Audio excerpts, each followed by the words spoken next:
Film fans YouTube, hello and welcome back to the channel. I am Josh, the movie apprentice, and today I am looking at Ghostbusters Frozen Empire. Directed by Gil Kenan and starring Mckenna, Grace, Paul Rudd, Bill Murray, Dan Ackroyd, Ernie, Hudson. After some time away, the Ghostbusters finally returned back to New York City where it all began, where a new threat comes in the form of a spirit that can change the entire world into a frozen kingdom, as the title suggests. And the Ghostbusters, old and new, have to come together to combat this threat. Now, before I get into my reviews, like we're seeing on the channel, click that like button and subscribe for more video reviews that's coming all the time. And without further ado though, let's talk about this movie. So Ghostbusters, this is one of those franchises that has had its heyday from the original, and it's kept trying to capture that magic since. Now, I won't say this is an amazing movie by any stretch of the imagination, but it is everything I wanted from a Ghostbusters movie. The way it uses its legacy characters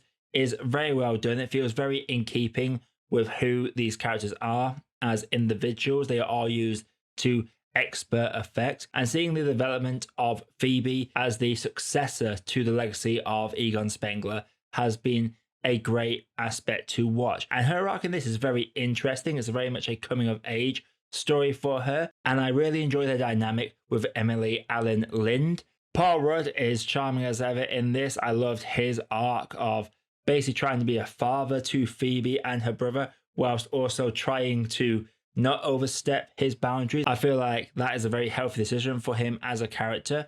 However, not all the characters get their fleshed out moments. Unfortunately, the same can't be said for all the characters, though. I will say that Finn Wolfhard's character, as well as the characters of Podcast and Lucky, are underutilized in this and feel like almost afterthoughts. Now, with Afterlife, I also felt like Wolfhard and Lucky were both afterthought characters, but Podcast has more of a role in that. In this, he has a very much a subdued role as Ray's assistant, and while I enjoyed the follow through from their interaction at the end of Afterlife, it feels like a lot of the newer cast members fade to the background just a little bit, giving the legacy characters more screen time. And whilst I wouldn't say that's entirely a bad thing, because it is the exchange of knowledge between the two generations of Ghostbusters, but it did mean that the film struggled to find something to do for every character that appeared on screen. The effects on the ghosts were really good. I really enjoyed the design of our main ghost antagonist. That was an enjoyable aspect. And a big shout out to Kumail Nanjiani, who is bouncing off his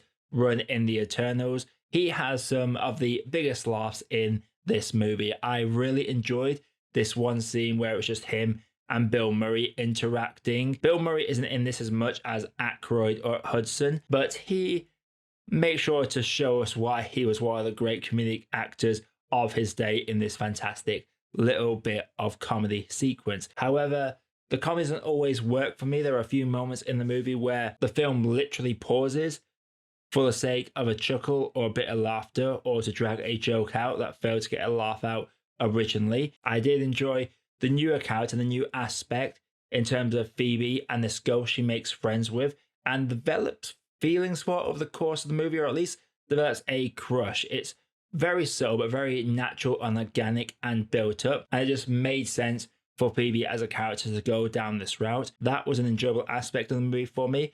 And whilst it did follow some predictable plot points, it was still a fun ride along the way. Obviously, there are moments where nostalgia does take center stage, and sometimes it can be a little bit distracting. I, quite frankly, I'm getting tired of seeing the Stay Puft Marshmallow Men appearing constantly. They're just becoming like the minions of this franchise now, because they show up, they don't do much, just there for a quick gag or two, and that is it.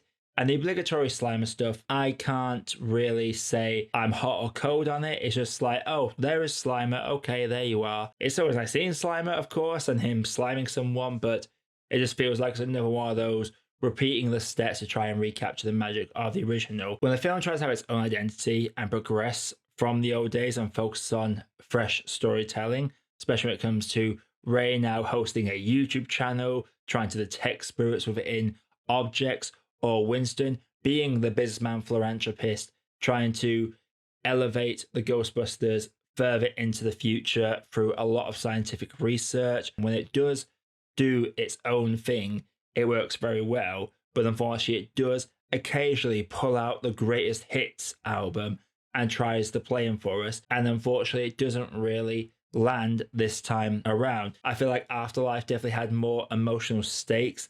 In this, it definitely had an emotional connection between the past and present, where this one very much felt like this was back to the old get your popcorn and enjoy watching the Ghostbusters bust some ghosts, because we do see some ghost busting. There are some great puns in there and some really interesting ghost designs. There's one particular design that I don't feel like we saw enough of. It's just very creepy and freaky looking, and we see it twice in the whole movie. Felt like we could have got a little bit more of that.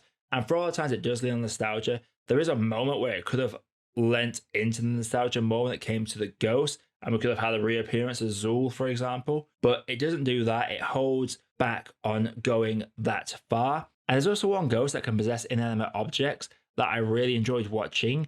And it's now my headcanon that Ghostbusters Frozen Empire is the sequel to the film Rubber, purely because of a scene with a tricycle. That is all I'm going to say about that. Before I get into my grade, if you like what you're seeing on the channel so far, click the like button and subscribe for more video reviews like this coming all the time. But without further ado, let's grade this. Ghostbusters Frozen Empire does not push any new grounds when it comes to the Ghostbusters, and it doesn't come close to catching the magic of the original. But what it does offer is a respectable use of its legacy characters, and it balances the exchange between legacy and new characters quite well, at least when it comes to the major characters. Some characters still feel like afterthoughts, and the film does bring out its greatest hits novels at times.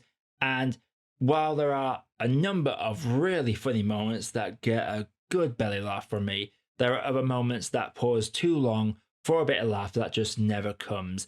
So for me, I'm going to have to say that Ghostbusters Frozen Empire is an okay cup of tea. So Ghostbusters Frozen Empire, have you seen it? If you have, let me know you thought down in the comments below. Coming up on the channel, going to be reviewing a direct-to-digital movie that comes out on the 1st of April called Restore Point. Stay tuned for that review. And until next time, everybody, I am Josh, I have been your Movie Apprentice, and I'll see you all in the next video.